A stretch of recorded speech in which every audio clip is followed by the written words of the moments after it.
اولاد کے لیے دعائیں پڑھیں گے. ارشاد باری تعالیٰ ہے سورۃ الفرقان کی آیت نمبر 74 سے 76 تک. اللہ سبحانہ تعالیٰ کا ارشاد ہے والذین یقولون ربنا ھب لنا من ازواجنا وذریاتنا قرۃ اعین واجعلنا للمتقین اماما اولئک یجزون الغرفۃ بما صبروا ویلقون فیہا تحیۃ وسلاما خالدین فیہا حسنت مستقرا ومقاما. اور وہ لوگ جو کہتے ہیں اے ہمارے رب ہمیں اپنے ازواج اور اولاد کی طرف سے آنکھوں کی ٹھنڈک عطا فرما اور ہمیں متقی لوگوں کا امام بنا، یہی لوگ ہیں جو اپنے صبر کے بدلے جنت میں بالا خانے دیے جائیں گے اور وہ اس میں دعائے خیر اور سلام سے استقبال کیے جائیں گے، اس میں وہ ہمیشہ رہنے والے ہوں گے. کتنا اچھا ٹھکانہ اور کتنی اچھی قیام گاہ. اولاد کے لیے دعا مانگنا انبیاء اور اہل ایمان کا شیوا رہا ہے. ابراہیم علیہ السلام نے دعا کی تھی رب ھب لی من الصالحین، اے میرے رب مجھے نیک اولاد عطا فرما. اہل ایمان کی دعا اللہ تعالیٰ نے قرآن مجید میں ذکر کی ہے وَأَصْلِحْ لِي فِي ذُرِّيَّتِي، اور میری خاطر میری اولاد کی اصلاح کر دے. زکریا علیہ السلام نے دعا کی تھی فَهَبْ لِي مِن لَّدُنْكَ وَلِيًّا يَرِثُنِي وَيَرِثُ مِنْ آلِ يَعْقُوبَ وَاجْعَلْهُ رَبِّ رَضِيًّا، مجھے اپنے پاس سے ایک وارث عطا فرما جو میرا وارث بنے اور آل یعقوب کا وارث ہو، اور اے میرے رب اسے پسند کیا ہوا بنا، وہ ایسا ہو جس سے تو راضی ہو جائے، وہ پسندیدہ ہو. ابراہیم علیہ السلام نے دعا کی تھی رب اجعلنی مقیم الصلاۃ ومن ذریتی ربنا وتقبل دعا، اے میرے رب مجھے بھی اور میری اولاد کو بھی نماز قائم رکھنے والا بنا، اے رب میری یہ دعا قبول فرما. اہل ایمان ہمیشہ اپنی اولاد کے لیے دعا کرتے ہیں. سورۃ الفرقان کی جو آیات میں نے آپ کے سامنے پڑھی ہیں یہ عباد الرحمان سے متعلق آیات ہیں کہ رحمان کے خاص بندے، رحمان کے پسندیدہ بندے اللہ تعالیٰ سے یہ دعا کرتے ہیں کہ ربنا ھب لنا من ازواجنا وذریاتنا قرۃ اعین، کہ اللہ ہمیں اپنی ازواج سے اور اپنی اولاد سے آنکھوں کی ٹھنڈک عطا فرما. یاد رکھیے یہ دعا ہر صاحب ایمان کا شیوا ہے، ہر مومن کو یہ دعا کرتے رہنا چاہیے، چاہے ہماری اولاد نیک ہی کیوں نہ ہو، چاہے وہ فرما بردار ہی کیوں نہ ہو، چاہے وہ قرآن کی حافظ ہی کیوں نہ ہو، چاہے وہ دین کی عالم ہی کیوں نہ ہو، پھر بھی یہ دعا مانگتے رہنا چاہیے، اس لیے کہ دل رحمان کی 2 انگلیوں کے درمیان ہوتا ہے، وہ جیسے چاہے انہیں پھیر سکتا ہے. ہمیں نہیں معلوم کہ آج اگر ہماری اولاد دین پر ہے تو کل اس کا مستقبل کیا ہوگا، اس لیے کبھی بھی اس بارے میں بے فکر نہیں ہونا چاہیے. نیک سے نیک ترین اولاد بھی ہو، تہجد گزار بھی ہو، صائم اور قائم ہو، لیکن پھر بھی دعا کرتے رہیں. اگر آپ کی اولاد نیک ہے تو آپ کی دعائیں ان کی نیکی میں استقامت اور اضافے کا سبب بنے گی، یعنی وہ مزید نیک بنے گی، ان کے اندر مزید استقامت آئے گی اور پھر اسی طرح ان کا ایمان بھی بڑھے گا. اور اگر وہ نیک نہیں ہے اور اگر وہ آپ کی آنکھوں کی ٹھنڈک نہیں ہے تو اس دعا سے انشاءاللہ وہ آپ کی آنکھوں کی ٹھنڈک بنیں گے. تو ہم سب کو بھی یہ دعا کرتے رہنا ہے کہ اے اللہ ہماری اولاد کو نیک بنا اور ان کو متقین کا امام بنا، یعنی تقوی والوں کی صحبت میں ہوں اور تقوی والوں میں بھی سب سے آگے ہوں، تقوی والوں کو بھی مزید لیڈ کرنے والے ہوں، ان کی رہنمائی کرنے والے ہوں. اور پھر یہ کہ وہ ہماری آنکھوں کی ٹھنڈک بھی ہوں، یعنی جہاں وہ رب کے پسندیدہ ہوں وہاں وہ ہمارے لیے بھی باعث سکون ہو. اس کے ساتھ ساتھ انسان کے لیے لازم ہے کہ وہ اپنی اولاد کی نیک تربیت بھی کرتا رہے، کیونکہ تربیت کی کوشش کرنا جو ہے ایک صبر آزما کام ہے. اسی لیے اس آیت کے بعد جو آیت آتی ہے اس میں صبر کرنے والوں کی جزا جنت میں غرفہ بتائی گئی ہے. عربوں کے ہاں گھر کے اندر جتنے بھی کمرے ہوتے ہیں ان میں سے سب سے بہترین کمرہ غرفہ کہلاتا ہے، یعنی سب سے اعلیٰ ترین درجہ. تو جنت میں بھی جب غرفہ کی بات ہے تو اس سے مطلب کوئی ہائی رائز بلڈنگ نہیں ہے، کیونکہ وہ ایک جگہ پر آتا نا کہ غرفات پر غرفات مبنیہ ہوں گے، تو اس سے مراد یہ ہے کہ جنت کے اعلیٰ ترین مقامات اللہ تعالیٰ ان کو عطا کرے گا جو صبر کے ساتھ تربیت بھی کرتے رہیں گے اور صرف اپنی تربیت اور اپنی کوشش کو کافی نہیں سمجھیں گے بلکہ اللہ تعالیٰ سے دعا بھی کریں گے. اور بہت دفعہ ایسا بھی ہوتا ہے کہ ہم تربیت میں پوری کوشش کر لیتے ہیں لیکن اس کا اثر اولاد میں نظر نہیں آتا، اولاد آپ کی ایکسپیکٹیشن پہ پوری نہیں اترتی. آپ جیسے ان کو دیکھنا چاہتے ہیں ویسے وہ نظر نہیں آتے۔ کیا ہم نوح علیہ السلام کی تربیت پہ کوئی شک کریں گے؟ ان کے 4 بیٹے تھے، جن میں سے 3 بہترین بیٹے ثابت ہوئے، لیکن ایک بیٹا اپنے ہی راستے پر چل نکلا۔ تو اس میں انسان کی کوشش اگر ہو اور انسان کے بس میں ہو اولاد کی اصلاح، تو وہ سبھی کو سیدھا کر کے رکھ دے، لیکن یاد رکھیے کوشش ہماری، دعا ہماری، اور اس میں اثر ڈالنے والا اور اس کو ہماری آنکھوں کی ٹھنڈک بنانے والا صرف اور صرف ہمارا رب ہے۔ اس لیے مومن صرف اپنی کوششوں پہ بھروسہ نہیں کرتا، بلکہ وہ اپنے رب کو پکارتا رہتا ہے۔ اور پھر عام طور پر یہ ہوتا ہے کہ ہم اس دعا کو اپنی دعاؤں کا حصہ نہیں بناتے۔ ہاں، جب اولاد کی طرف سے کوئی تکلیف پہنچتی ہے، جب وہ ہماری کوئی بات نہیں مانتے یا ہمیں ناراض کرتے ہیں، تو پھر ہمیں خیال آتا ہے کہ ہمیں دعا کرنی چاہیے کہ ان کی اصلاح ہو جائے اور یہ سیدھے ہو جائیں اور ہماری آنکھوں کی ٹھنڈک بن جائے۔ یاد رکھیے، یہ صرف اولاد کے بگاڑ کے وقت کی دعا نہیں ہے، بلکہ ہمیشہ یہ دعا کرتے رہنا چاہیے۔ اپنی روزمرہ زندگی کی خاص دعاؤں میں اس دعا کو شامل کر لیں، اپنی نمازوں میں، سجدوں میں، قبولیت کے اوقات میں اپنی اولاد کے لیے دعا کریں، کیونکہ اولاد انسان کی محبوب ترین چیزوں میں سے ہے۔ جن کو اللہ نے اولاد کی نعمت سے نوازا ہے، وہ اچھی طرح سمجھ سکتے ہیں کہ ہماری زندگی میں اولاد کا کیا مقام ہے۔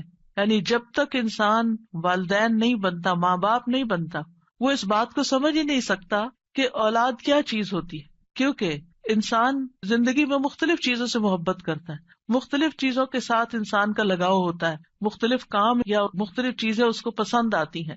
لیکن جب ایک عورت ماں بنتی ہے، ایک مرد جو ہے وہ باپ بنتا ہے، تو اس کے بعد اس کی زندگی میں جو تبدیلی آتی ہے، اس کے بعد اس کی زندگی کے اندر جو خوبصورتی آتی ہے، اس کے بعد اس کی زندگی کا جو محور اور مرکز بن جاتا ہے، اور اس کی تمام توجہ کا مرکز جو چیز بن جاتی ہے، اور دن رات کی یہ ڈیوٹی 24/7 کی ہوتی ہے۔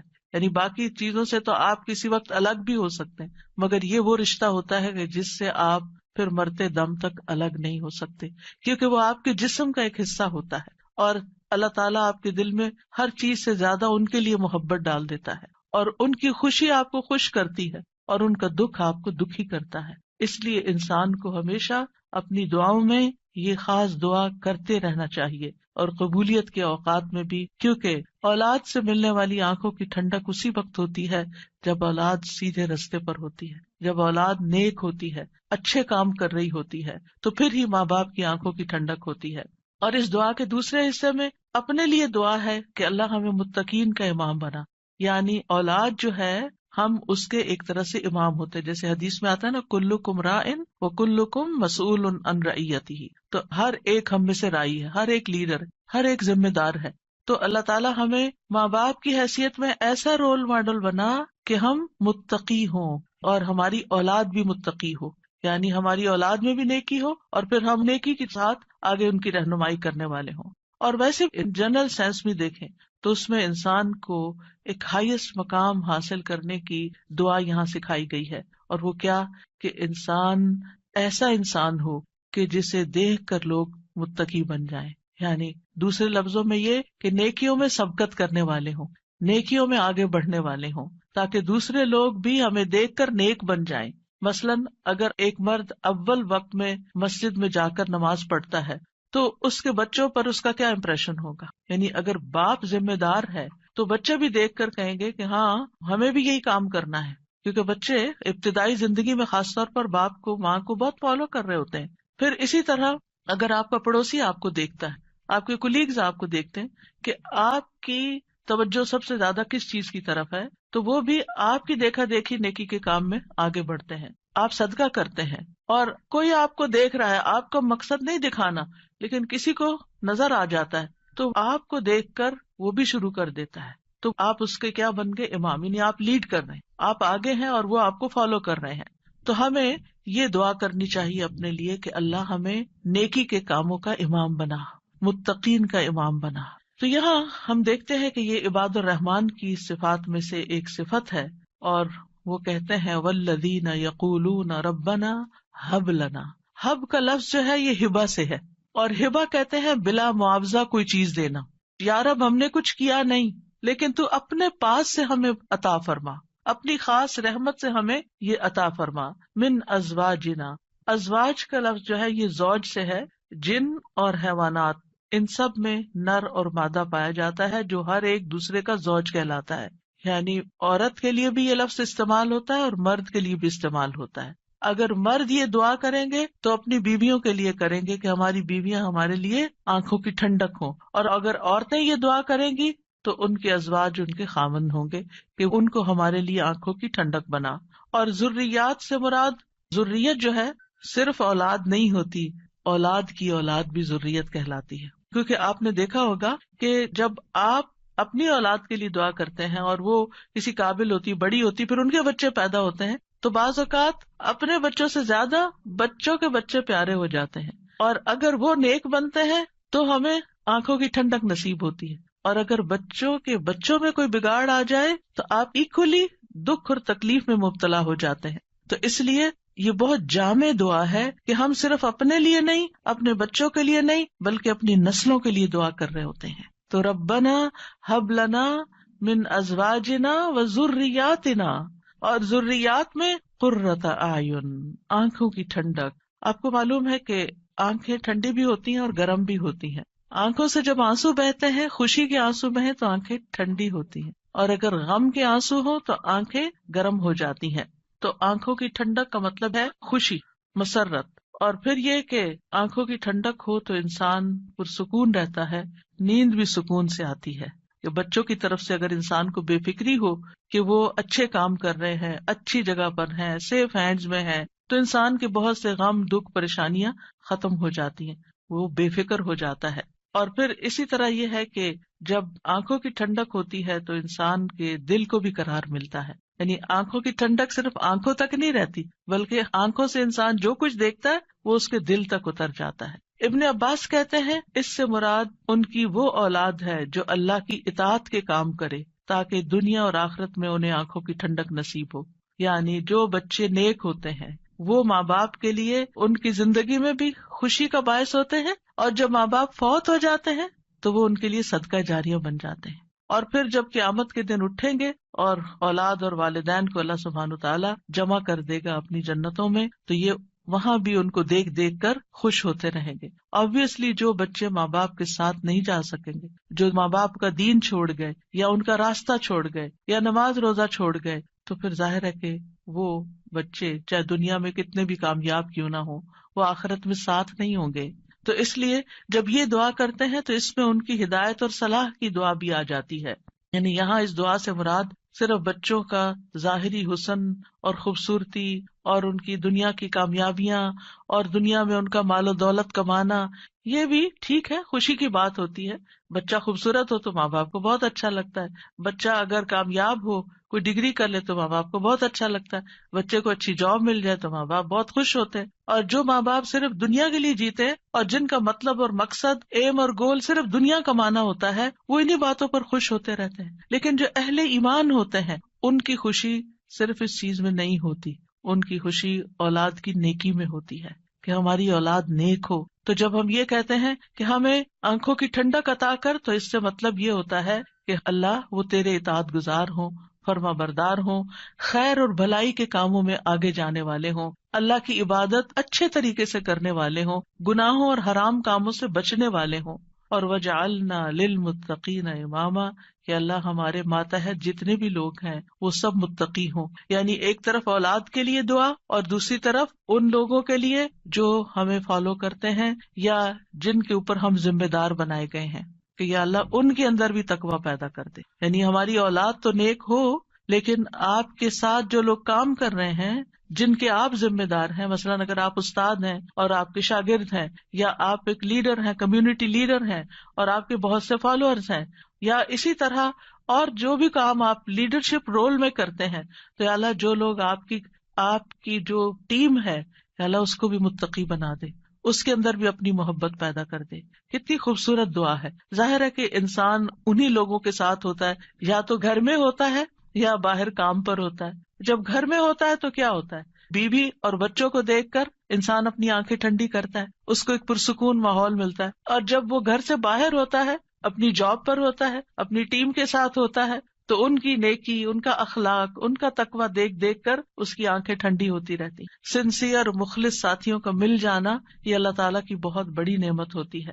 اور پھر آپ دیکھیے کہ یہ نہ صرف ان کے تقوی کی دعا ہے، بلکہ جو خود متقی بننے کی خواہش رکھتا ہوگا وہی چاہے گا کہ اس کے ساتھی اور اس کے ماحول کے لوگ اور اس کے آس پاس کے لوگ تقوی والے ہوں. اور یہ معنی بھی اس کا بنتا ہے کہ یا اللہ تو ہمیں اتنا تقوی عطا کر کہ ہم متقین کے امام بن جائیں، یعنی ان متقین میں سے بھی سب سے آگے ہو تقوی میں. للمتقین اماما، یعنی ہمیں ہدایت کا امام بنا، لوگوں کو ہم سے ہدایت حاصل ہو، گمراہی کا امام نہ بنے. کیونکہ اللہ سبحانہ تعالیٰ نے خوش بخت لوگوں کے بارے میں فرمایا سورۃ الانبیاء میں، وَجَعَلْنَاهُمْ أَئِمَّةً يَهْدُونَ بِأَمْرِنَا وَأَوْحَيْنَا إِلَيْهِمْ فِعْلَ الْخَيْرَاتِ وَإِقَامَ الصَّلَاةِ وَإِيتَاءَ الزَّكَاةِ وَكَانُوا لَنَا عَابِدِينَ.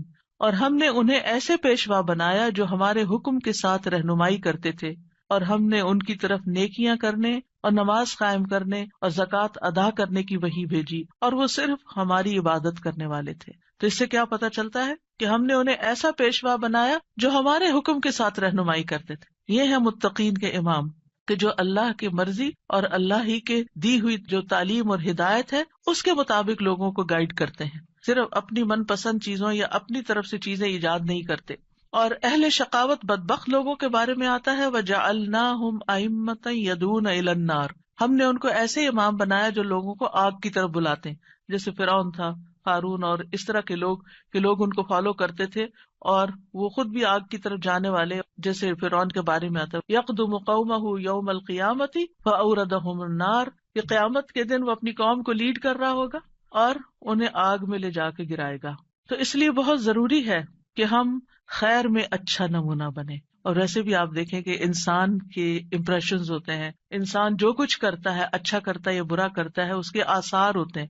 یعنی آپ اچھا کرتے ہیں اور آپ کو دیکھ کے جتنے لوگ خاموشی سے اچھا کر لیتے ہیں وہ سارے آپ کے آثار ہو گئے، اور ان سب کی نیکی آپ کی نیکی میں جمع ہو گئی. اور آپ کو دیکھ کر اگر کوئی شخص غلط ٹرینڈ اختیار کرتا ہے تو اس کی قباحت بھی آپ کے پلے میں پڑ گئی. تو متقین کا امام بننے کے لیے یاد رکھیے دو چیزیں بڑی اہم ہیں، ایک ہے صبر اور دوسرے ہے یقین. صبر اور یقین، یہ دو چیزیں ہوں تو یہ مقام حاصل کیا جا سکتا ہے. اللہ تعالیٰ فرماتے ہیں وَجَعَلْنَا مِنْهُمْ أَئِمَّةً يَهْدُونَ بِأَمْرِنَا لَمَّا صَبَرُوا وَكَانُوا بِآيَاتِنَا يُوقِنُونَ. اور جب انہوں نے صبر کیا تو ہم نے ان میں سے ایسے امام بنائے جو ہمارے حکم سے رہنمائی کرتے تھے اور وہ ہماری آیات پر یقین رکھتے تھے. یاد رکھیے ایک بچے کی تربیت صبر آزما کام ہوتا ہے، اور اس کے بارے میں ہوپ فل رہنا بھی بڑا ضروری ہوتا ہے. کیونکہ اگر ہم صبر کا دامن چھوڑ دیں اور یہ کہے کہ یہ تو ماننے والے نہیں اور یہ ہماری سنتے نہیں، ٹھیک ہے جو چاہیں کریں، اور ان کو کھلی چھٹی دے دیں، تو وہ تو بگاڑ کی آخری حد کو پہنچ جائیں گے. آپ کھلی چھٹی دے دیں گے نہیں، آپ کو اچھے اخلاق کے ساتھ، رویے کے ساتھ وقتاً فوقتاً ان کی اصلاح کا کام کرتے رہنا ہے.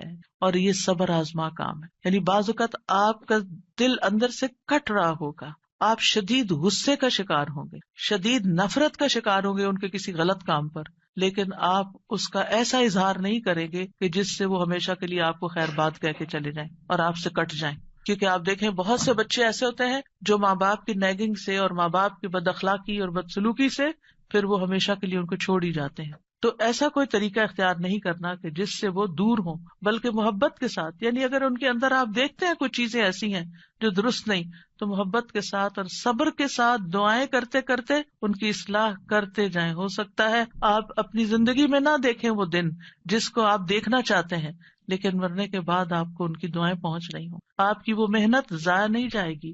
تو لما صبروا، صبر کرنا بہت ضروری ہے. اور پھر یہ ہے کہ ان کی طرف سے جتنی بھی آزمائشیں آئیں، ان کی طرف سے جو تکلیفیں آپ کو پہنچے، کیونکہ جو بھی ماں باپ بنتے ہیں وہ سب جانتے ہیں کہ اولاد کی طرف سے بعض اوقات آنکھوں کی ٹھنڈک سے زیادہ تکلیفیں ہی پہنچتی. یعنی وہ آپ کا مقام نہیں سمجھتے جب تک وہ خود ماں باپ نہیں بنتے، ان کو سمجھ نہیں آتی کہ ماں باپ کا مقام کیا ہے اور ماں باپ کی تکلیف کیا ہے. لہٰذا ایسے تمام مواقع پر صبر سے کام لینا ہے. اور دوسرا یہ کہ یقین رکھنا ہے، بے یقینی سے دعا نہیں کرنی، یقین رکھنا ہے کہ اللہ میری دعائیں سنتا ہے اور وہ ضرور سنے گا. لم اکم بدعائک رب شقیہ، اے رب میں تجھ سے دعا مانگ کر کبھی بدبخت ہوا ہی نہیں، تو دعاؤں کا سننے والا ہے. ایسی دعا کرنے والوں کا انجام بہت بہترین ہے. اللہ تعالیٰ فرماتے ہیں اولئک یجزون الغرفۃ، ایسے نیک بندے جن کے اندر یہ صفات ہوں، جو یہ چاہتے ہوں کہ ان کی اولاد اچھی ہو جائے، ان کے ازواج، ان کی بیوی یا شوہر اچھا ہو جائے، اور پھر صبر کے ساتھ یہ سب کام کریں، تو پھر ان کا انجام بھی بہت اچھا ہے. اور وہ کیا ہے کہ جنت کا اعلیٰ ترین مقام، جیسا کہ سورۃ العنکبوت میں آتا ہے والذین آمنوا وعملوا الصالحات لنبوئنہم من الجنۃ غرفا تجری من تحتها الانہار خالدین فیہا نعم اجر العاملین الذین صبروا وعلی ربہم یتوکلون. اور جو لوگ ایمان لائے اور انہوں نے نیک کام کیے، ہم انہیں ضرور ہی جنت کے اونچے گھروں میں جگہ دیں گے، یعنی بہترین مقام پر جگہ دیں گے جن کے نیچے سے نہریں بہتی ہیں. یعنی اوپر جب ہوتا ہے تو نیچے کا سین زیادہ بہتر نظر آتا ہے. ہمیشہ ان میں رہنے والے ہیں. دنیا میں آپ اگر کوئی ایسی جگہ پر، کسی سی سائڈ پر، کسی بہترین سینری اور گرینری کے مقام پر، اونچی کسی ہائیسٹ فلور پر پینٹ ہاؤس خرید بھی لیں، رہ بھی لیں، لیکن آپ کو ہر وقت دھڑکا لگا رہتا ہے کہ پتہ نہیں کب دنیا سے چلے جانا ہے، یا اگر رینٹ پر رہ رہے ہیں تو پتہ نہیں کب یہاں سے نکلنا پڑ جائے.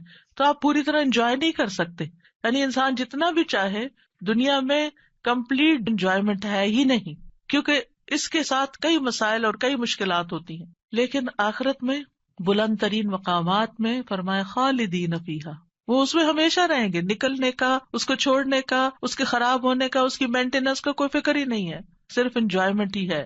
نعم اجر العاملین، لیکن یہ کس کو ملتا ہے؟ جو عمل کرتے ہیں، جو کام کرتے ہیں، جو محنت کرتے ہیں. کتنا اچھا اجر ہے عمل کرنے والوں کا. کون ہے وہ عمل؟ کیا دو عمل بتائے گئے؟ الذین صبروا وعلی ربہم یتوکلون، وہ جو صبر کرتے ہیں اور اپنے رب پر توکل کرتے ہیں، بھروسہ کرتے ہیں. اور اس کے علاوہ حدیث سے بھی اس مقام کو حاصل کرنے کی بات ہمیں پتہ چلتی ہے. نبی صلی اللہ علیہ وسلم نے فرمایا جنتی لوگ اپنے سے بلند کمرے والے کو، غرفہ والوں کو اپنے اوپر ایسے دیکھیں گے جیسے وہ دنیا میں چمکدار گہرے ستارے کو دیکھتے. اتنے بلند ہوں گے ان کے مقامات. آپ سوچئے کبھی آپ جب جہاز پر ونڈو سیٹ پر بیٹھے ہوتے ہیں تو آپ جب نیچے دیکھتے ہیں تو بعض اوقات بہت ہی خوبصورت مناظر نظر آتے ہیں. تو آپ سوچئے کہ جس کا گھر وہ ستارے کی جگہ پر ہو، اتنا بلند مقام اس کو مل چکا ہو، تو پھر اس کو کیا کچھ نظر نہیں آئے گا نیچے.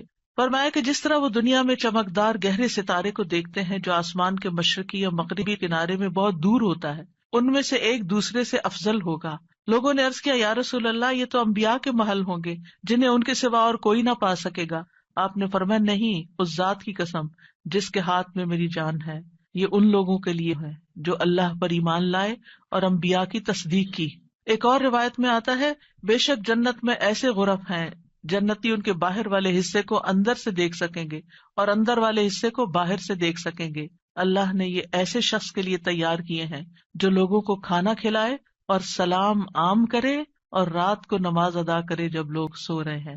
اور الحمدللہ رمضان ایسا مہینہ ہوتا ہے کہ جس میں آپ یہ تینوں کام کر سکتے ہیں. آپ کی حرص ہوتی ہے کہ زیادہ سے زیادہ لوگوں کو افطار کرایا جائے، زیادہ سے زیادہ لوگوں تک راشن پہنچایا جائے، یعنی ان کو کھلایا جائے. اور جب آپ مسجد جاتے ہیں تو تراویح بھی ہوتی ہے اور بہت سے لوگ مل جاتے ہیں تو سلام پہ سلام ہو رہا ہوتا ہے. یا دینی مجالس کا زور ہوتا ہے رمضان میں جس میں لوگ کٹھے ہوتے ہیں تو پھر ایک دوسرے سے ملاقات کر کے سلام کے مواقع آتے ہیں. اور یہ صرف رمضان ہی کے لیے نہیں ہے بلکہ سارا سال انسان ایسے کاموں کی رغبت رکھے، ایسے کاموں سے محبت کرے. اور ان کی جنت میں وہ کیا ہوگا؟ وَيُلَقَّوْنَ فِيهَا تَحِيَّةً وَسَلَامًا، وہاں ان کو سلام اور دعا دی جائے گی.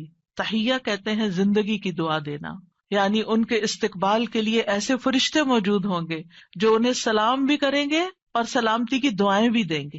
جب کوئی سلامتی کی دعا آپ کو دیتا ہے تو کتنا دل خوش ہوتا ہے. تو وہاں فرشتے ان کو دعائیں دے رہے ہوں گے. اور پھر آپس میں جب ملاقاتیں ہوں گی جنتیوں کی تب بھی سلام دعا ہو رہی ہوگی. اور یہ سلامتی ان کو کس لیے ملی؟ کیونکہ دنیا میں انہوں نے گناہوں سے سلامت زندگی بسر کی. خالدین فیہا حسنت مستقرا و مقاما، ہمیشہ اس میں رہیں گے. کتنا خوبصورت ٹھکانہ، کتنا اچھا مقام. یاد رکھیے یہ دعا گھروں کی اصلاح کی بنیاد رکھتی ہے. اس میں صرف اولاد ہی نہیں بلکہ ازواج بھی، یعنی شوہر اور بیوی. آج آپ دیکھیں کہ ہر دوسرے گھر کا یہ مسئلہ بنا ہوا ہے کہ گھر میں میاں بیوی کی لڑائیاں جاری ہیں. اس سے ایک دوسرے کے اندر ایک بے چینی، اداسی، پریشانی، کاموں میں رکاوٹ اور کتنی بے شمار خرابیاں، اور سب سے بڑی بات یہ کہ آپ اپنی اولاد کے لیے ایک بہترین نمونہ ہوتے ہیں. آپ صرف آپس میں نہیں لڑتے بلکہ اپنے بچوں کو ایک برا نمونہ پیش کر کے ان کی زندگیوں کو بھی جہنم بناتے ہیں. اور پھر آپ دیکھیے کہ کوئی اور انسان ناراض ہو جائے تو اس سے انسان کو اتنی تکلیف نہیں ہوتی، حتیٰ کہ اگر ماں باپ بھی ناراض ہوتے ہیں نا تو انسان اتنی پرواہ نہیں کرتا. لیکن اگر شوہر بیوی سے یا بیوی شوہر سے ناراض ہو تو انسان کے غم کی انتہا ہوتی ہے، کسی چیز میں دل نہیں لگتا، پریشانی چھا جاتی ہے اور ہر چیز بے مزہ ہو جاتی. چاہے خوبصورت ترین محل میں آپ رہتے ہو، خوبصورت ترین لباس آپ پہنتے ہو، بہترین کھانے آپ کھاتے ہو، لیکن اگر میاں بیوی کا آپس میں پیار نہیں ہے، آپس میں اتفاق نہیں ہے، آپس میں ایک دوسرے سے خوش نہیں ہے، تو زندگی کی کوئی خوشی نہیں ہوتی. تو اس لیے بہت ضروری ہے کہ اس دعا سے کام لیا جائے، اور جہاں کہیں تھوڑے بہت بھی پرابلمز ہیں وہ بھی انشاءاللہ حل ہو جائیں گے، اور جہاں بڑے مسائل ہیں اور جہاں مسائل نہیں بھی وہاں بھی یہ دعا پڑھی جائے تاکہ گھروں کے اندر ایک خوبصورتی آئے. یعنی اللہ تعالیٰ نے ہمیں منع تو نہیں کیا کہ دنیا میں ہم محبت سے زندگی نہ گزاریں، یعنی ہمیں دنیا میں بھی محبت چاہیے، آپس کی اتفاق اور پیار چاہیے. ایک محبت جو ہوتی ہے وہ انسان کی ضرورت ہوتی ہے، ایک دوسرے کی کیئر کرنا ایک ضرورت ہوتی ہے ہر انسان کی. اور اللہ سبحانہ تعالیٰ نے جوڑے بنائے کیوں ہیں؟ قرآن مجید میں اللہ تعالیٰ فرماتے ہیں وَمِنْ آيَاتِهِ أَنْ خَلَقَ لَكُم مِّنْ أَنفُسِكُمْ أَزْوَاجًا لِتَسْكُنُوا إِلَيْهَا وَجَعَلَ بَيْنَكُم مَّوَدَّةً وَرَحْمَةً إِنَّ فِي ذَلِكَ لَآيَاتٍ لِقَوْمٍ يَتَفَكَّرُونَ. اور اس کی نشانیوں میں سے ایک یہ ہے کہ اس نے تمہاری ہی جنس سے تمہارے جوڑے پیدا کیے یا بیویاں پیدا کی تاکہ تم ان کے پاس سکون حاصل کرو، اور تمہارے درمیان محبت اور رحمت پیدا کر دی. غور و فکر کرنے والوں کے لیے اس میں کئی نشانیاں ہیں. تو اللہ سبحانہ تعالیٰ نے شادی کا مقصد کیا رکھا ہے؟ سکون کا حصول. اور اگر شادی کے بعد انسان کا پہلا سکون بھی جاتا رہے اور سکون ہی لٹ جائے اور تکلیف اور پریشانی ہر وقت رہے تو اس نے کیا پایا؟ تو شادی کا مقصد ہی فوت ہو گیا. ٹھیک ہے، شادی کے اور بھی کئی مقاصد ہو سکتے ہیں، لیکن سب سے بنیادی اور اول مقصد اللہ تعالیٰ نے کیا رکھا ہے اس رشتے کے اندر؟ ایک دوسرے سے سکون، مودت اور رحمت. ایک دوسرے سے محبت بھی کریں اور ایک دوسرے پر رحم بھی کریں، ایک دوسرے کی کیئر کریں، ایک دوسرے کا خیال رکھیں، ایک دوسرے کی ضرورت کو پہچانیں. صرف خود غرضی نہ ہو کہ میری مرضی، میرا مقصد، میرا مطلب اور میں جو چاہوں صرف وہ ہو میرے پاس. نہیں، یہ بھی دیکھنا ہوگا کہ دوسرا کیا چاہتا ہے. اور جن کپلز کو یہ سمجھ آ جاتی ہے کہ دوسرے کی خواہش کیا ہے اور وہ دوسرے کی خواہش کو پورا کرنے کی کوشش کرتے ہیں تو لازماً دوسرا بھی پھر ان کی خواہش پوری کرتا ہے اور ایک خوشگوار زندگی وجود میں آتی ہے. اسی طرح اللہ تعالیٰ نے سورۃ النحل میں بھی فرمایا وَاللَّهُ جَعَلَ لَكُم مِّنْ أَنفُسِكُمْ أَزْوَاجًا وَجَعَلَ لَكُم مِّنْ أَزْوَاجِكُمْ بَنِينَ وَحَفَدَةً وَرَزَقَكُم مِّنَ الطَّيِّبَاتِ أَفَبِالْبَاطِلِ يُؤْمِنُونَ وَبِنِعْمَةِ اللَّهِ هُمْ يَكْفُرُونَ. اور اللہ نے تمہارے لیے تمہارے نفسوں سے بیویاں پیدا کی اور تمہارے لیے تمہاری بیویوں سے بیٹے اور پوتے پیدا کیے، یعنی اللہ نے ان سے تمہیں اولاد دی اور اس نے تمہیں پاکیزہ چیزوں سے رزق عطا کیا. کیا پھر بھی وہ باطل پر ایمان لاتے ہیں اور اللہ کی نعمت کا انکار کرتے ہیں، یعنی اللہ تعالیٰ کی نعمتوں کی ناشکری کرتے ہیں؟ تو یاد رکھیے کہ گھروں کی اصلاح کا انحصار ازواج کی اصلاح پر ہے، آپس کے اتفاق پر ہے، اور اولاد کی اصلاح سے پہلے ازواج کی اصلاح کی بات ہے. ابن علان کہتے ہیں کہ یہ دعا یعنی ازواج کے بارے میں شروع ہوتی ہے، کیونکہ اگر ازواج کی اصلاح ہو تو اولاد کی اصلاح ہوتی ہے. یعنی شوہر یا بیوی کی اصلاح ہو جائے، وہ ایک دوسرے کے لیے آنکھوں کی ٹھنڈک ہو تو اولاد خود بخود آنکھوں کی ٹھنڈک ہوتی چلی جائے گی. اور آنکھوں کی ٹھنڈک سے مراد یہ نہیں ہے صرف کہ ایک شوہر اپنی بیوی کو زیادہ خوبصورت دیکھے یا تندرست دیکھے، بلکہ اس حال میں دیکھے کہ وہ اللہ کی فرما بردار ہو. کیونکہ ایک حدیث میں آتا ہے کہ دنیا متاع ہے اور دنیا کی سب سے بہترین متاع نیک بیوی ہے. یعنی دنیا میں جتنی بھی نعمتیں ہیں ان میں سے سب سے بڑی نعمت ایک مرد کے لیے کیا ہے؟ ایک نیک بیوی ہے، ایک اچھی بیوی ہے. اور نیکی صرف نماز روزے کا نام نہیں ہوتی، نیکی اچھے اخلاق کا نام ہوتی ہے. ایک اور حدیث میں آتا ہے نا کہ جب ایک عورت 5 وقت کی نماز پڑھے، رمضان کے روزے رکھے اور اپنے شوہر کی اطاعت کرے، جب وہ اس کو دیکھے، اس کو خوش کر دے، تو وہ جنت کے جس دروازے سے چاہے داخل ہو جائے. یعنی اس تعلق کی بہتری اور خوبصورتی کا اتنا زیادہ اہتمام کیا گیا ہے. اور پھر آپ دیکھیں کہ متقین کا امام بننے کے لیے انسان کو پہلے گھر میں اچھا امام بننے کی ضرورت ہے. یعنی گھر سے باہر آپ اسی صورت میں اچھے امام بن سکتے ہیں جب آپ گھر کے اندر خوبصورتی لاتے ہیں اور اس کے لیے کوشش بھی کرتے ہیں. دیکھیے کچھ رشتے ہمیں اللہ کی طرف سے بنے بنائے مل جاتے ہیں، جیسے ماں باپ کا رشتہ ہے. ماں باپ سے آپ کو انکنڈیشنل لو ملتا ہے. آپ اچھا کریں، آپ برا کریں، آپ ان کو خوش کریں، آپ ان کو ستائیں، آپ ان کے قریب ہوں، آپ ان سے دور ہوں، وہ آپ سے محبت کرتے ہی رہیں گے. آپ زندہ ہوں، آپ مر جائیں، ہر صورت میں محبت کرتے ہیں. آپ نے دیکھا ان ماؤں کو جن کا کوئی بچہ فوت ہو جائے تو وہ زندہ کو بھول کے اسی کو یاد کرتی رہتی ہیں جو چلا گیا ہے. قریب ہو تب بھی محبت کرتے ہیں، دور ہو تب بھی محبت کرتے ہیں. ماں باپ کی محبت انکنڈیشنل، لیکن ازواج کی محبت کنڈیشنل ہوتی ہے. اگر آپ اچھے اخلاق کا مظاہرہ کریں گے، اچھے انسان بن کر رہیں گے تو آپ کی محبت بڑھتی جائے گی. لیکن اگر آپ اپنے اخلاق کو کھو دیں گے تو پھر اس محبت میں کمی آنی شروع ہو جائے گی. تو کچھ رشتے بنے بنائے ہوتے ہیں اور کچھ کو بنانا پڑتا ہے، ان کی مینٹیننس کرنی پڑتی ہے. یاد رکھیے شادی جو ہے یہ انبیاء کا طریقہ ہے، نیک لوگوں کا طریقہ ہے، ہمارے دین کا شعار ہے. نکاح جو ہے وہ نصف ایمان ہے.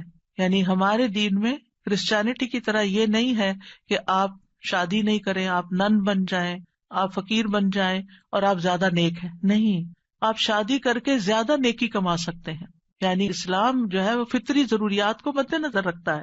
اللہ تعالیٰ فرماتے ہیں یقیناً آپ سے پہلے بھی ہم نے کئی رسولوں کو بھیجا اور ہم نے ان کے لیے بیویاں اور اولاد بنائی. یعنی پیغمبر بھی بیویوں والے اور اولادوں والے تھے. نبی صلی اللہ علیہ وسلم نے فرمایا نکاح میری سنت ہے، بس جو میری سنت پر عمل نہیں کرتا وہ مجھ سے نہیں. تم لوگ شادی کیا کرو، یعنی شادی کرنا بھی ایک نیکی کا کام ہے، عبادت ہے، کیونکہ میں تمہاری تعداد کی بنا پر سابقہ امتوں سے کثرت تعداد میں مقابلہ کروں گا.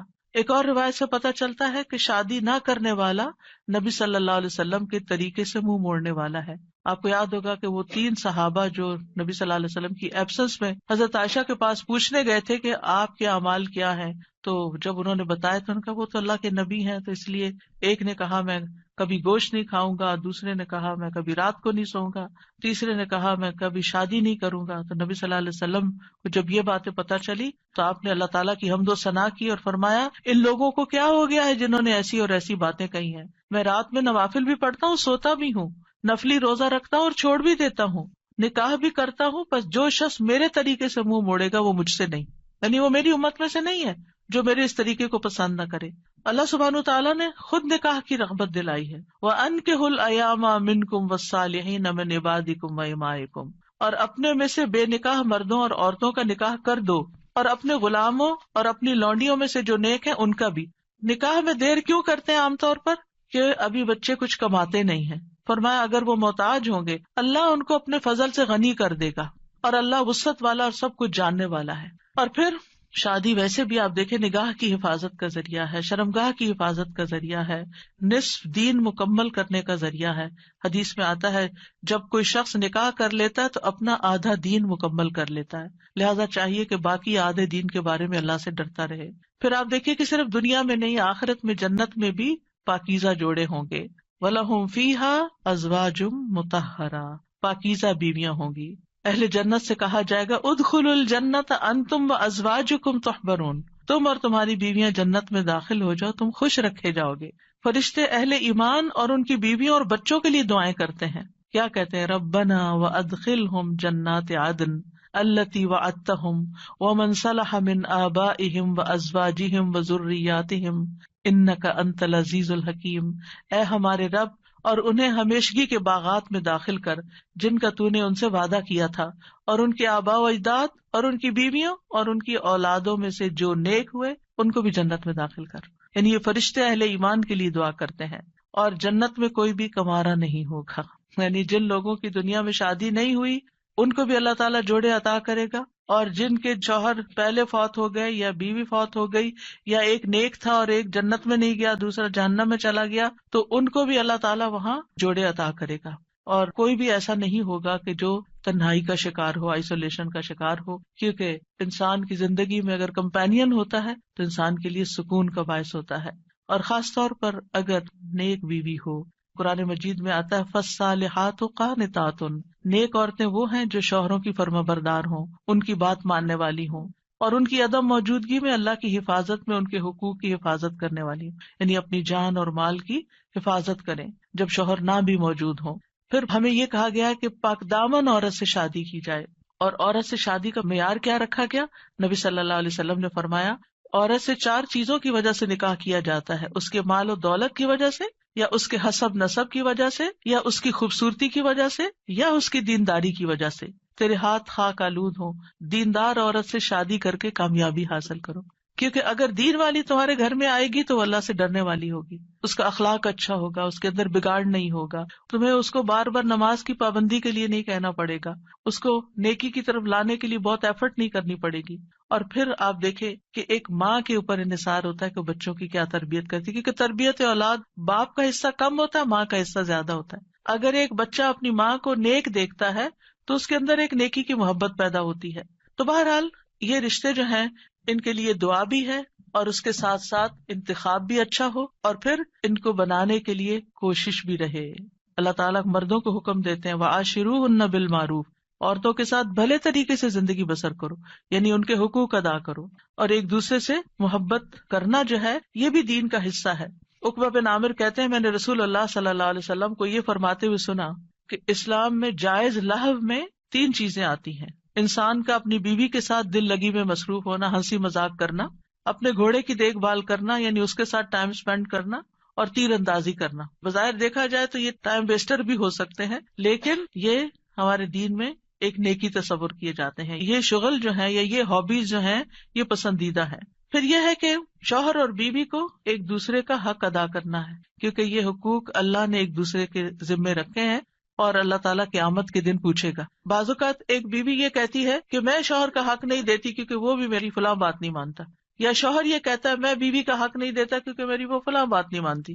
نہیں، جب تک آپ اس رشتے میں ہیں دونوں کو ایک دوسرے کا حق دیتے رہنا چاہیے۔ اور کیوں دینا چاہیے؟ کہ اللہ کا حکم ہے، اس لیے نہیں کہ شوہر خوش ہوگا یا بیوی خوش ہوگی، اس لیے کہ میرے رب کا حکم ہے، اس لیے مجھے یہ کام کرنا ہے۔ اور جب آپ رب کو راضی کرتے ہیں تو رب بندوں کو بھی آپ سے راضی کر دیتا ہے۔ پھر اسی طرح یہ ہے کہ ایک دوسرے سے اچھے اخلاق کے ساتھ پیش آنا۔ نبی صلی اللہ علیہ وسلم نے فرمایا ایمان کے لحاظ سے کامل مومن وہ ہے جو اخلاق میں سب سے اچھا ہے، اور تم میں سے بہتر شخص وہ ہے جو اپنے گھر والوں کے لیے اچھا ہے، اور ایک روایت میں بیویوں کے لیے اچھا ہے۔ اس میں آپ دیکھیے کہ لوگ گھر سے باہر تو ہر ایک سے بڑا اچھا اخلاق رکھتے ہیں، لیکن گھر میں منہ بنا کے رکھتے ہیں، تو یہ اچھے اخلاق کی علامت نہیں۔ اللہ تعالیٰ نے جو کرائیٹیریا دیا ہے وہ کیا ہے کہ سب سے اچھا وہ ہے جس کا گھر میں اخلاق اچھا ہے۔ پھر اسی طرح یہ ہے کہ بد زبانی نہیں کرنی چاہیے۔ پھر بیوی کے ذمہ ہے کہ شوہر کی بات ماننے کے علاوہ شوہر کے مال اور اولاد کی حفاظت کرنے والی ہو، ان کو ضائع نہ کرے، صابر و شاکر ہو۔ شوہر کی ذمہ داری کیا ہے کہ گھر والوں پر خوشی سے خرچ کرے، اور نبی صلی اللہ علیہ وسلم نے فرمایا جو شخص اپنے اوپر خرچ کرتا ہے تاکہ وہ اس کے ذریعے لوگوں سے مانگنے سے بچے، وہ اس کے لیے صدقہ ہے۔ یعنی آپ اپنی پرسنل نیڈز کے لیے اسپینڈ کرتے ہیں، یہ بھی صدقہ ہے۔ جو شخص اپنی بیوی اور بچوں اور اپنے گھر والوں پہ خرچ کرتا ہے وہ بھی صدقہ شمار ہو جاتا ہے، یعنی شوہر کے نامہ اعمال میں وہ نیکی لکھی جاتی ہے کہ یہ اپنی بیوی پر بچوں پر خرچ کرنے والا ہے۔ پھر اسی طرح اچھے گزران کا اصول کیا ہے کہ ایک دوسرے کی اچھی عادتوں پر نظر رکھی جائے اور بری عادتوں کو اگنور کیا جائے۔ اگر ہم نے یہ ایکویشن بدلی کہ بری عادتوں کو ہر وقت ہائی لائٹ کیا، تم یہ نہیں کرتی، تم یہ نہیں کرتے، تم یہ نہیں کرتی، تم یہ نہیں کرتے، تو پھر زندگی جہنم بن سکتی ہے۔ کیونکہ ہر وقت اگر انسان اسی میں کڑتا رہے کہ اس شخص میں کیا خرابی ہے، کیا نہیں ہے، کیا کون سی برائی ہے، کون سی غلط عادت ہے، اور اسی پر لڑائی جھگڑا کرتا رہے، تو زندگی میں انجوائمنٹ نہیں رہتی۔ بلکہ اس کے برعکس نبی صلی اللہ علیہ وسلم نے یہ فرمایا کوئی مومن شخص کسی مومن عورت سے بغض نہ رکھے، یعنی بیوی سے نفرت نہیں کرنی چاہیے۔ اگر عورت کی ایک عادت ناپسند ہوگی تو کوئی دوسری عادت پسند ہوگی، تو کیا مطلب ہے کہ ناپسند بات کو چھوڑو، جو پسندیدہ ہے اس پر نظر رکھو۔ پھر اسی طرح یہ ہے کہ نیک اولاد کے لیے بھی کوشش کے علاوہ اور دعائیں بھی ہمیں سکھائی گئی ہیں، جیسے ان کی پیدائش سے پہلے ہی دعا کرنا، ربی حب لی من الصالحین، اے میرے رب مجھے نیک اولاد عطا کر۔ یعنی ابھی اولاد ہوئی نہیں لیکن پہلے سے ہی دعا مانگنا شروع ہو جائے انسان کہ اللہ مجھے نیک اولاد دینا۔ اور پھر یہ کہ شادی کے وقت ایسی عورت کا انتخاب کرنا جس کے اندر بچے پیدا کرنے کی صلاحیت ہو، کیونکہ نبی صلی اللہ علیہ وسلم نے اس بات کا حکم دیا کہ محبت کرنے والی اور زیادہ بچے پیدا کرنے والی عورت سے شادی کرو، یعنی یہ ہمارے دین میں پسندیدہ چیز ہے۔ پھر اسی طرح شادی سے ملنے والی جو نیک اولاد ہے اس کا فائدہ کیا ہے کہ وہ مرنے کے بعد والدین کے لیے دعائیں کرتی ہے اور ماں باپ کے لیے صدقہ جاریہ بن جاتی ہے، اور یہ والدین کی درجات کی بلندی کا ذریعہ بنتا ہے۔ جہاں تک اولاد کی تربیت کا تعلق ہے تو اولاد کے بارے میں سوال ہوگا، یعنی ماں باپ دونوں سے پوچھا جائے گا کہ انہوں نے ان کی تربیت میں کیا کوشش کی. پھر اسی طرح اولاد کا پہلا حق کیا ہے؟ حدیث میں آتا ہے نبی صلی اللہ علیہ وسلم نے فرمایا اپنے نطفوں کے لیے اچھی عورت کا انتخاب کرو، یعنی نیک عورت کا انتخاب کرو، اور دین میں ہم پلہ عورتوں سے نکاح کرو اور ہم پلہ مردوں کو اپنی بیٹیوں کا نکاح کر کے دو. پھر اسی طرح اچھے باپ کا انتخاب. رسول اللہ صلی اللہ علیہ وسلم نے فرمایا جب ایسا شخص تمہارے پاس نکاح کا پیغام بھیجے جس کے دین اور اخلاق سے تم مطمئن ہو تو اس سے اپنی بیٹی کا نکاح کرو. یعنی اوباش آوارہ لڑکے ہوں تو پھر ان کے ساتھ شادی نہیں کرو، کیونکہ شادی کے بعد کیا ہوگا، آپ کی بیٹی کو مصیبت میں ڈال دے گا. فرمایا اگر ایسا نہیں کرو گے تو زمین میں فتنہ اور زبردست فساد برپا ہوگا، یعنی پھر فساد ہی فساد، بگاڑ ہی بگاڑ. پھر اسی طرح ولادت سے پہلے شیطان سے حفاظت کی دعا سکھائی گئی کہ جب شوہر بیوی ایک دوسرے سے ملیں تو دعا پڑھیں، جیسے حضرت مریم کی والدہ نے دعا پڑھی تھی وَإِنِّي أُعِيذُهَا بِكَ وَذُرِّيَّتَهَا مِنَ الشَّيْطَانِ الرَّجِيمِ. کتنی خوبصورت دعا ہے کہ اللہ میں اس بچی کو بھی اور اس کی آئندہ آنے والی ذریت کو بھی تیری پناہ میں دیتی ہوں شیطان سے بچا کر. پھر یہ کہ بچوں کو سب سے پہلے توحید سکھانی چاہیے، بچپن سے ہی بچوں کے اندر اللہ کا ڈر پیدا کرنا چاہیے، دین کی تعلیم سیکھنے میں رغبت دلانی چاہیے، اچھے اخلاق کی تعلیم دینی چاہیے، ہر چیز کے مینر سکھانے چاہیے. اور پھر اس کے لیے اگر سرزنش بھی کرنی پڑے، ڈانٹنا بھی پڑے تو اس میں بھی کوئی حرج نہیں ہے. اپنے ساتھ نیک کاموں میں شامل کرنا چاہیے، جیسے ابراہیم علیہ السلام نے کیا کیا تھا، کعبہ کی تعمیر میں کس کو ساتھ شامل کیا تھا، اسماعیل علیہ السلام کو. پھر اولاد کے درمیان عدل کرنا چاہیے، بچوں سے پیار کرنا چاہیے. کچھ ماں باپ بچوں سے پیار نہیں کرتے، ایسے والدین کی مذمت کی گئی ہے. پھر اولاد کے بالغ ہو جانے کے بعد ان کی شادی بھی کرنی چاہیے، یعنی اس بات کی بھی فکر ہونی چاہیے. ابن عباس کہا کرتے تھے جس کو اللہ بیٹا عطا کرے اس کو چاہیے کہ اس کا اچھا نام رکھے، اس کی اچھی تربیت کرے، جب وہ بالغ ہو تو اس کی شادی کر دے. سعید بن عاص کہا کرتے تھے اگر میں اپنے بچے کو قرآن کی تعلیم دے دوں، اس کو حج کروا دوں، اس کی شادی کر دوں تو میں نے اس کا حق ادا کر دیا اور میرا جو اس پر حق ہے وہ باقی ہے. یعنی بچوں کے اوپر حق پھر بھی باقی رہیں، لیکن ماں باپ نے اپنا فرض پورا کر دیا اگر یہ 3 کام کر لیے. کون سے؟ قرآن کی تعلیم دے دی، حج کروا دیا، شادی کر دی. اس کے بعد وہ اپنے ذمہ دار خود ہیں، لیکن بچوں کے اوپر ماں باپ کی ذمہ داری مرتے دم تک رہتی ہے. قتادہ کہتے ہیں اگر لڑکا بالغ ہو جائے اور اس کا باپ شادی نہ کرے بچے کی اور وہ کسی بے حیائی کا ارتکاب کرے، یعنی کسی برائی میں پڑ جائے، تو باپ گناہ گار ہوگا. یعنی وہ لڑکا تو ہوگا ہی یا لڑکی تو ہوگی ہی، لیکن ماں باپ بھی گناہ گار ہوں گے. تو اس لیے شادی کے معاملے میں انسان کوشش ضرور کرے، رشتہ نہیں ملتا یا کوئی اسباب نہیں بن رہے تو وہ الگ بات ہے، لیکن ماں باپ کو اس بات کی فکر ہونی چاہیے، کیونکہ دیکھا گیا کہ وقت کے ساتھ ساتھ یہ فکر ختم ہو گئی ہے اور بعض ماں باپ نے تو یہ چیز اولاد پر ہی چھوڑ دی ہے. پھر اسی طرح یہ بھی خوشخبری سن لیجئے کہ والدین کی دعائیں اپنی اولاد کے حق میں قبول ہوتی ہیں، اس لیے بچوں کے لیے زیادہ سے زیادہ دعائیں کیا کریں. یعنی خاص طور پر اگر بچے جو ہے وہ دور ہوں یا آپ کی ایکسپیکٹیشن پہ پورے نہیں اتر رہے ہوں تو ان کو اپنی دعاؤں میں یاد رکھیں. نبی صلی اللہ علیہ وسلم نے فرمایا 3 قسم کے لوگوں کی دعائیں قبول ہوتی ہیں اور ان کی قبولیت میں کوئی شک و شبہ نہیں: مظلوم کی دعا، مسافر کی دعا اور والد کی اپنے اولاد کے لیے دعا. تو اس لیے ہمیں دعائیں کرتے رہنا چاہیے، اور ان دعاؤں میں ربنا ہب لنا من ازواجنا، جن کو آتی ہے وہ بھی پڑھے، ربنا ہب لنا من ازواجنا وذریاتنا قرۃ اعین وجعلنا للمتقین اماما. اب اس میں آپ دیکھیے کہ آپ نے فوکس کرنا ہے ازواج، ذریات، اور پھر للمتقین اماما، للمتقین اماما. اس میں وہ لوگ بھی آ جاتے ہیں جن کی ازواج نہیں یا جن کی اولاد نہیں، تو وہ کیا ہے؟ متقین کے امام. کیونکہ آپ دیکھیے کہ حضرت عائشہ رضی اللہ تعالیٰ عنہا جو تھی بہت ینگ ایج میں 18 ایئرس کی تھی کہ وہ بیوہ ہو گئی تھی، بہت چھوٹی عمر میں. لیکن آپ کو معلوم ہے ان کے شاگردوں کی تعداد کتنی زیادہ ہے. ایک تو کچھ ڈائریکٹ شاگرد تھے نا، اور ایک آج تک ہم سب شاگرد ہیں ان کے. انہوں نے جو احادیث روایت کی، یعنی وہ ان صحابہ میں سے تھی جو مکثرین تھے، جن کی احادیث کی تعداد ہزاروں میں پہنچتی. تو انہوں نے جو حدیث روایت کی اور لوگوں نے جو پڑھی اور آگے پڑھائی اور سکھائی، وہ سب ان کے شاگرد بنتے ہیں. تو ایسے لوگ جو وہ علم حاصل کرتے ہیں اور وہ تقویٰ حاصل کرتے ہیں، تو یہ بھی ایک لیڈرشپ ہوتی ہے. ہو سکتا ہے کہ یہ لیکچر کچھ ایسے لوگ بھی سن رہے ہوں کہ جن کی ابھی شادی نہیں ہوئی، یا شادی ہوئی تو شوہر نہیں ہے، شوہر چلا گیا دنیا سے، یا ڈیورس ہو گئی، یا پھر یہ کہ شادی ہوئی، شوہر ساتھ ہے لیکن بچے نہیں ہوئے، یا یہ کہ بچے ہوئے اور فوت ہو گئے، یعنی کئی سیناریوز ہیں نا، کئی سچویشن بن جاتی ہیں. تو جو بھی کوئی سچویشن ہو اس میں دعا کا یہ پہلا حصہ پڑھنے کے ساتھ ساتھ دوسرا حصہ آپ کے لیے ایک زبردست تسلی کا ذریعہ ہے کہ اگر ہمارے پاس دنیا کی یہ نعمتیں نہیں ہیں، یہ دنیا کی نعمتیں ہیں نا، اگر اللہ تعالیٰ نے لے لی تو اللہ تعالیٰ اس کا عوض بھی بہت زبردست دے گا.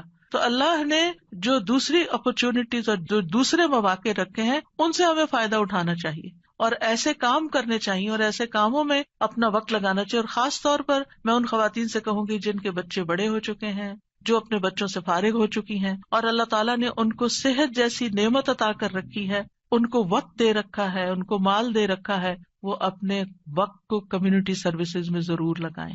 یعنی اگر تعلیم ہے ان کے پاس تو دوسروں کو تعلیم دیں، اور اگر ان کے پاس کوئی اسکلز ہیں تو وہ دوسروں کو اسکلز سکھائیں، اور اگر کسی بھی قسم کا کوئی والنٹیئر ورک وہ کر سکتے ہیں تو اپنے آپ کو خود آفر کریں. تو ہو سکتا ہے کہ جہاں پر آپ آفر کریں وہاں آپ کے لیے کوئی اپرچونٹی موجود ہو اور آپ نیک کام میں حصہ لے لیں. اور اس کا یہ مطلب نہیں کہ یہ صرف فارغ لوگوں کا کام ہوتا ہے کہ وہ دین کی خدمت کرتے رہیں. صحابہ کرام نے اپنی ازواج اولاد کے ساتھ بھی یہ کام کیا ہے. یاد رکھیے جس طرح ہم اپنی دنیا کو بنانے کے لیے، اپنی اولاد کو سنوارنے کے لیے ہم کوشش کرتے ہیں، اسی طرح ہمیں دوسروں کی اولاد اور دوسرے لوگوں کی بھی فکر ہونی چاہیے، ان کے لیے بھی خیر خواہی کرنی چاہیے. اور میں نے اپنی زندگی میں ایکسپیرئنس کیا ہے کہ میں نے شاید اپنے بچوں سے زیادہ دوسروں کی فکر کی ہے اور اللہ تعالیٰ نے وہ خیر واپس لوٹا دی. یعنی اپنی اولاد کو شاید اتنا وقت جتنا ایک عام ایوریج ماں باپ دیتے ہیں اتنا شاید نہ دے سکی، لیکن الحمدللہ اللہ سبحانہ تعالیٰ نے وہ خیر قبول کی اور میرے بچوں کو بھی ہدایت دے دی. تو ایسا نہیں ہوتا کہ جب ہم خیر بانٹتے ہیں تو خود خیر سے محروم ہو جاتے ہیں. کوئی امتحان آزمائش تو ہو سکتی ہے. ہمیشہ نوح علیہ السلام کی مثال یاد رکھیے کہ وہ ایک باپ تھے جنہوں نے سارے بچوں کی ایکولی تربیت کی، لیکن ایک بچہ نہیں مانا. بعض اوقات ایسا ہوتا ہے کہ آپ اپنا تن من دھن لگا دیتے ہیں لیکن کوئی ایک بچہ نہیں مانتا، تو پھر اپنے آپ کو گلٹ میں نہ رکھیں، اپنے آپ کو ہر وقت پریشانی میں نہ رکھیں کہ میں نے کمی کی ہے، میری طرف سے کوئی کوتاہی ہے. کیونکہ آہستہ آہستہ شیطان اس کو وسوسے ڈالتا ہے کہ دیکھا نا تم دوسروں کی فکر کرتی رہی اور تمہاری اولاد بگڑ گئی. نہیں، اب ہم کیا نوح علیہ السلام کو یہ کہیں گے کہ وہ دن اور رات، آپ سورۃ نوح پڑھیں، دن میں بھی تبلیغ کی، رات میں بھی کی، چپکے سے بھی کی، اوپنلی بھی کی، دن اور رات یہ سارے کام کیے. تو کوئی ان کو کہے آپ لگے رہے نا لوگوں میں اس لیے آپ کا یہ بچہ بگڑ گیا، کیا ہم یہ کہہ سکتے ہیں؟ نعوذ باللہ، ہرگز نہیں کہہ سکتے، استغفر اللہ، کبھی بھی نہیں کہہ سکتے، معاذ اللہ. کیونکہ ہم کسی پیغمبر کے بارے میں یہ سوچ بھی نہیں سکتے کہ انہوں نے اپنی اولاد کے لیے کوئی کوتاہی کی. لیکن یہ اللہ کی حکمت ہے نا، اور تقدیر کا ہم پڑھ چکے ہیں، یہ اللہ کی تقدیر میں ہوتا ہے. ٹھیک ہے ایک ناقابل برداشت بات ہوتی، لیکن پھر بھی میں نے اپنے استاد سے بہت پہلے ایک بات سنی تو اس کو میں نے پلے باندھ لیا. انہوں نے کہا تھا، تفسیر کی کلاس میں تفسیر پڑھاتے تھے ہمیں ماسٹرز میں، انہوں نے کہا کہ اگر آپ چاہتے ہیں نا آپ کا بچہ کھائے، کیونکہ مائیں بڑی پریشان رہتی ہے بچہ کھاتا نہیں ہے، آپ دوسروں کے بچوں کو کھلائیں. آپ کا بچہ دودھ نہیں پیتا، آپ بچوں میں دودھ بانٹیں. آپ کا بچہ سیکھتا نہیں، تعلیم نہیں آ سکتا، آپ اوروں کے بچوں کو پڑھائیں. جو خیر آپ دوسروں کو دیں گے وہ خیر آپ پر واپس آئے گی. ان احسنتم احسنتم لانفسکم، یہ نہیں ہو سکتا کہ آپ دوسروں کے لیے بھلا کریں اور اللہ تعالیٰ آپ کو چھوڑ دے. ان تنصروا اللہ ینصرکم ویثبت اقدامکم، دین کی مدد کرنا اللہ کی مدد حاصل کرنے کا ذریعہ ہے اور ثابت قدمی کا، دین پر ثابت قدمی کا. کیونکہ آپ دیکھیے اگر آپ پاور ہاؤس سے اپنے گھر کی بجلی کا کنیکشن کاٹ دیتے ہیں تو کیا ہوتا ہے، آپ کا گھر اندھیرے میں چلا جاتا ہے. قرآن سے، قرآن والوں سے، قرآن کی مجالس سے اگر آپ اپنے آپ کو یہ کہہ کے پیچھے کر لیتے ہیں کہ میں اپنے بچوں کی تربیت کر رہی ہوں تو یہ ایک دھوکا ہوگا، کیونکہ ایسے بچوں کی تربیت نہیں ہوتی. اگر آپ کا دل خالی ہے اور آپ کے اندر ایمان بھرا ہوا نہیں ہے، اگر آپ کے اندر یقین نہیں ہے، اگر آپ ایک اچھے رول ماڈل نہیں ہیں، اور یہ ساری چیزیں آپ کو قرآن سے جڑے رہنے سے ملتی ہیں، قرآن والوں سے جڑے رہنے سے ملتی ہیں، تو پھر آپ اپنے بچے کی تربیت خالی خولی کہاں سے کریں گے؟ آپ 24 گھنٹے بھی اپنے بچے پہ اینک لگا کے رکھے نا کہ میں اس پہ توجہ کر رہی ہوں، ہدایت پھر بھی اللہ نے دینی. لیکن جب آپ اللہ کا کام کریں گے تو انشاءاللہ اللہ تعالیٰ آپ کے بچوں کو ضرور ہدایت دے، وہ آپ کو تنہا نہیں چھوڑے گا. اور اگر پھر بھی ان کو ہدایت نہیں ملتی تو معلوم نہیں اللہ کی کیا حکمت ہے جو ہمیں نہیں پتا. ہمیں نہیں پتا، ہو سکتا ہے کسی ایک بچے کی تکلیف ہمارے اللہ کے ساتھ جڑے رہنے کا ذریعہ بن جائے. بعض اوقات ایسا ہوتا ہے نا کہ ساری نعمتیں ملی ہوتی سارے بچے بہت آؤٹ اسٹینڈنگ ہوتے ہیں، ایک بچہ پڑھ کے ہی نہیں دیتا. میری اپنی ایک رشتے دار ہے ماشاءاللہ، 6 بچے ان کے، 5 ڈاکٹر ہیں، ایک نہیں بنی. تو اب اللہ کی مرضی نا، باپ بھی ڈاکٹر، سارا گھرانہ ڈاکٹرز کا، لیکن جو نہیں بنی اب وہ سارا وقت اپنے آپ کو کوسے، شاید میں نے اس کی تربیت میں کوئی کمی کی، شاید میں نے اس کو صحیح سے نہیں پڑھایا. نہیں بھائی، اس کی نہیں تھی دلچسپی. ہر کوئی ڈاکٹر نہیں بننا چاہتا، ہر کوئی دین کا عالم نہیں بننا چاہتا، ہر کوئی وہ کام نہیں کرنا چاہتا جو آپ اس کے لیے سجیسٹ کر رہے ہیں. اس کی اپنی ایک سوچ ہے، اس کی اپنی ایک رائے ہے. تو اس میں بچوں کو مارجن بھی دیں، اس میں تھوڑی سی آزادی بھی دیں، اور ان کے لیے خوب دعائیں کریں. کیونکہ جب ہماری زندگی میں کوئی مشکل آ جاتی ہے نا، کوئی آزمائش آ جاتی ہے، تو پھر کیا ہوتا ہے، ہم اللہ سے اور قریب ہو جاتے ہیں. بعض اوقات پتہ کیا ہوتا ہے، ہم نماز کے ساتھ چند نوافل پڑھ لینا ایکسٹرا، اور چند نفلی روزے رکھ لینا، اور حج کے ساتھ عمرہ بھی کر لیں، پھر ہم اپنے آپ کو کیا سمجھنے لگتے ہیں، ہم بہت نیک ہو گئے ہیں، ہم نے بہت اچھے اچھے کام کر لیے ہیں.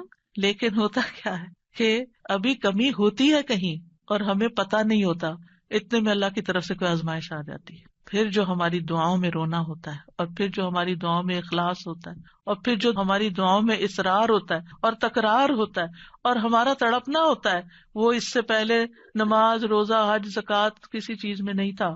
ہم آزمائش کے ساتھ جتنے اللہ کی طرف جاتے ہیں، نعمتوں کے ساتھ اتنے نہیں جاتے. یہ مانی ہوئی بات ہے، ہم سب کا تجربہ ہے. تو اس لیے بہت ضروری ہے کہ ہم کوشش کریں اور اس کے ساتھ ساتھ اللہ سے دعا کرتے رہیں، وَجْعَلْنَا لِلْمُتَّقِينَ إِمَامًا.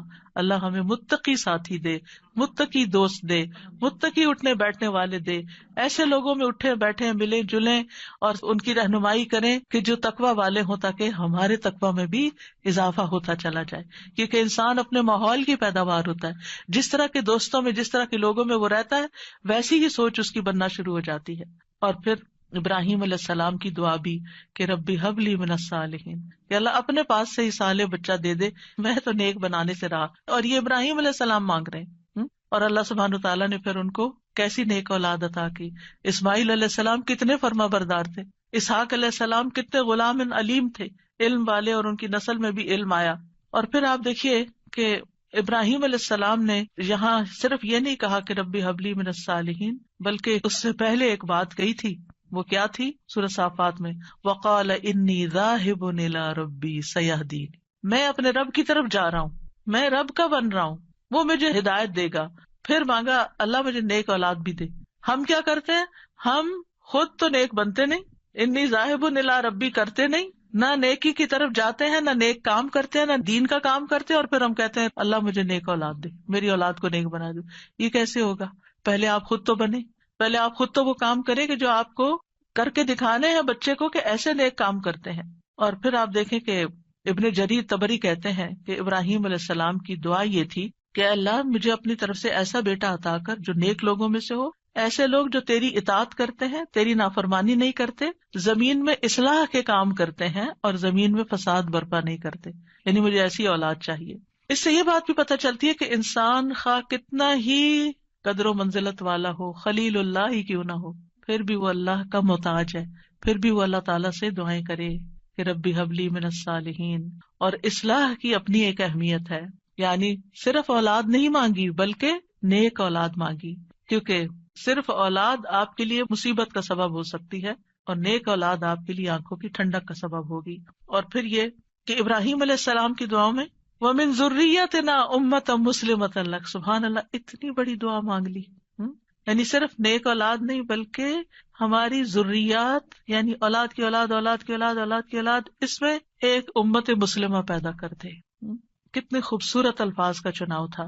پہلے حبلی کہا، اللہ تحفہ چاہیے تیری طرف سے، ہدیہ چاہیے، ہبہ چاہیے، میں نے کچھ نہیں کیا، مجھے تیری طرف سے عنایت چاہیے کہ تو مجھے ایسا بیٹا عطا کر دے کہ جس کے اندر فطرت میں اندر خیر ہو، اندر نیکی ہو، اور بڑا ہو کے وہ اچھے کام کرے. اور پھر صرف یہ نہیں، وَمِن ذُرِّيَّتِنَا أُمَّةً مُسْلِمَةً لَكَ، اللہ ہماری اولاد میں سے ایسے لوگ پیدا کر جو تیرے فرما بردار ہو، مُسْلِمَةً لَكَ ہوں. اور پھر آپ دیکھیے کہ کس طرح اللہ سبحانہ تعالیٰ نے ابراہیم علیہ السلام کو نوازا. سبحان اللہ، ابو الانبیاء ہے، انبیاء کے باپ ہیں. اور پھر آپ دیکھیے کہ جتنے بھی الہامی مذاہب ہیں، کرسچینٹی ہے یا جوڈازم ہے، اسلام ہے، ان سب کے وہی لیڈر ہیں. اللہ تعالیٰ نے کہا تھا نا، انی جاعلک للناس اماما، یا ابراہیم میں تمہیں لوگوں کا امام بنانے والا ہوں. اور کس طرح پھر اللہ تعالیٰ نے ان کو امام بنایا. پھر اسی طرح اگر اولاد نہ ہوتی ہو تو پھر یہ دعا کرتے ہیں رب لا تذرنی فردن وانت خیر الوارثین، اے میرے رب تو مجھے اکیلا نہ چھوڑ، تو ہی سب وارثوں میں سے بہتر وارث ہے۔ یہ زکریا علیہ السلام کی دعا تھی کہ رب لا تذرنی فردن وانت خیر الوارثین، تو اللہ نے دعا قبول کر لی۔ فاستجبنا لہ ووہبنا لہ یحییٰ، ہبہ ہے یہاں بھی، اور ہم نے اس کو یحییٰ عطا کیا۔ واصلحنا لہ زوجہ، اور اس کی بیوی کی اصلاح کر دی۔ کیوں؟ انہم کانوا یسارعون فی الخیرات، کیونکہ وہ نیکیوں میں سبقت کرتے تھے، نیکیوں میں دوڑ دوڑ کے جاتے تھے۔ وَيَدْعُونَنَا رَغَبًا وَرَهَبًا، اور وہ ہمیں رغبت اور رہبت، امید اور خوف کے ساتھ پکارتے تھے۔ وَكَانُوا لَنَا خَاشِعِينَ، یہ تین چیزیں دعاؤں کی قبولیت کا ذریعہ ہے۔ نیکی کے کاموں میں تیز جانا، جلدی کرنا، سستی نہ کرنا۔ یسارعون، سرعت سے ہے یہ لفظ، کہ ان انبیاء کی دعائیں کیوں قبول ہوئی؟ کیونکہ وہ نیکی کے کاموں میں تیزی دکھاتے تھے، دوسرے دعائیں کرتے تھے۔ وَيَدْعُونَنَا رَغَبًا وَرَهَبًا، یعنی کوشش بھی کرنی ہے، بھاگنا بھی ہے اللہ کی طرف، اور دوسرے دعائیں کرنی ہے، اور تیسرے تکبر میں نہیں آنا۔ وَكَانُوا لَنَا خَاشِعِينَ، وہ ہمارے لیے خشوع کرنے والے تھے۔ ابن قیم کہتے ہیں نیک اعمال کرنا اور اس کی طرف سبقت لے جانا دعا کی قبولیت کے بڑے اسباب میں سے ہے، اسی لیے اللہ تعالیٰ نے ان کی دعائیں قبول کر لی۔ پھر ایک اور دعا ہے جو حضرت زکریا علیہ السلام نے ہی مانگی، رب ہب لی من لدنک ذریۃ طیبہ انک سمیع الدعاء، اے میرے رب مجھے اپنی طرف سے نیک اور پاکیزہ اولاد عطا فرما، بے شک تو ہی دعائیں سننے والا ہے۔ یعنی ہبہ وہ ہوتا ہے نا جو بغیر معاوضے کے خوش دلی اور احسان کے طور پر کسی کو کوئی چیز دے دی جائے۔ یعنی ایک ہبہ ہوتا ہے، ایک ہدیہ ہوتا ہے، ایک صدقہ ہوتا ہے۔ تو صدقہ وہ ہوتا ہے جس سے آخرت کا اجر و ثواب چاہیے، اور ہدیہ وہ ہوتا ہے جس سے تحفہ دینے والے اور جس کو تحفہ دیا گیا اس کے درمیان محبت پیدا کرنا مقصود ہوتا ہے۔ یعنی ہدیہ محبت کے لیے ہوتا ہے، اور ہبہ جو ہے وہ کسی مقصد کے لیے ہوتا ہے۔ ہبہ وہ چیز ہوتی ہے کہ جس کو ہبہ کی جاتی ہے صرف اس کا فائدہ مطلوب ہوتا ہے، ٹھیک ہے۔ مطلب یہ تھا کہ اے اللہ مجھے اپنے پاس سے ایسا ہدیہ دے جو بغیر کسی عوض کے، میری بغیر کسی کوشش اور محنت کے ہو، تو بس تو آپ عطا کر دے۔ من لدن کا، اپنے پاس سے دے دے، کیونکہ تیرے پاس تو سب کچھ ہے۔ اور پھر ذریۃ طیبہ دے، جو اپنے اقوال و افعال میں پاک ہو، جسموں میں پاک ہو۔ انک سمیع الدعاء، آپ تو دعائیں سننے والے۔ یہ محبت اور رحمت کو کھینچ لانے والی بات ہے۔ تو دعا کرنا جو ہے انبیاء کی سنت ہے، اور پھر اللہ کی جگہ یا اللہ کہنے کی بجائے رب بھی کہا گیا ہے، رب کو وسیلہ بنا کر دعا کی گئی ہے۔ اسی لیے آپ دیکھیں انبیاء کی ساری دعائیں ربنا سے شروع ہوتی ہیں یا ربی سے شروع ہوتی ہیں، اور پھر صرف اولاد نہیں، نیک اولاد، اور پھر اولاد کو نیک بنانے کے اسباب بھی، اور پھر یہ یقین کہ دعا تقدیر کو بدل دیتی ہے۔ حضرت زکریا انتہائی بوڑھے تھے لیکن انہوں نے یقین سے دعا کی۔